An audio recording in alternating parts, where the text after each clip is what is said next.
Hello guys, నమస్తే అండి. Food పిల్ల ఛానల్కి స్వాగతం. ఎలా ఉన్నారు అందరూ? ఈరోజు రెసిపీ వచ్చేసి ఆవిరి కుడుము చూపించబోతున్నా అండి. మన పూర్వీకులు ఇదే తినేవారండి.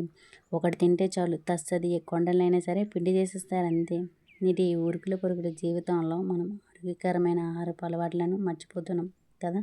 పూర్వం మన పెద్దలు ఎంతో బలంగా ఉండేవారండి. దానికి ప్రధాన కారణం వారు చేసుకున్న పౌష్టికాహారం అటువంటిది. అయితే ప్రస్తుత కాలంలో రకరకాల అల్పాహారాలు అందుబాటులో ఉన్నప్పటికీ మన పూర్వీకులు ఇష్టంగా తినే ఆవిరి కుడుము ఎంతో శ్రేష్టమైనది. అయితే దీని శరీరానికి తక్షణ శక్తిని ఇవ్వడమే కాకుండా జీర్ణక్రియను మెరుగుపరుస్తుంది. అలాగే ముఖ్యంగా గ్యాస్ట్రిక్ సమస్యలతో బాధపడే వారికి ఇది ఒక అద్భుతమైన ఆహారం అని చెప్పొచ్చండి. అలాగే పులియబెట్టిన పిండితో చేసే ఇడ్లీ కంటే తక్కువ సమయంలో నానబెట్టి పిండితో ఆవిరిపై ఉడికించి తింటే ఎంతో మేలు చేస్తుందండి. అలాగే మనం మినపప్పు ఇంట్లో ఎక్కువగా రెగ్యులర్గా తినడం వల్ల పిల్లల ఎదుగుదలకు, పెద్దల ఎముకల బలానికి ఈ వంటకం చాలా సహాయపడుతుందండి. అలాగే మన దగ్గర ఉన్న తక్కువ ఖర్చుతో తక్కువ సమయంలో ఇంట్లోనే ఇలాంటి పౌష్టికాహారాన్ని సిద్ధం చేసుకోవచ్చండి. రుచితో పాటు ఆరోగ్యాన్ని అందించే ఇలాంటి పాతకాలపు వంటను నేటి తరానికి పరిచయం చేయడమే మన బాధ్యత కదండి. అటువంటి సాంప్రదాయ వంటకాల్లో ఒకటైన ఆవిరి కుడుమును దానికి జోడీగా అదిరిపోయి కొబ్బరి పల్లి చట్నీ ఎలా చేయాలో చూసేయండి.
చూసారు కదా, పాతకాలపు ఆవిరి కుడుము రెడీ.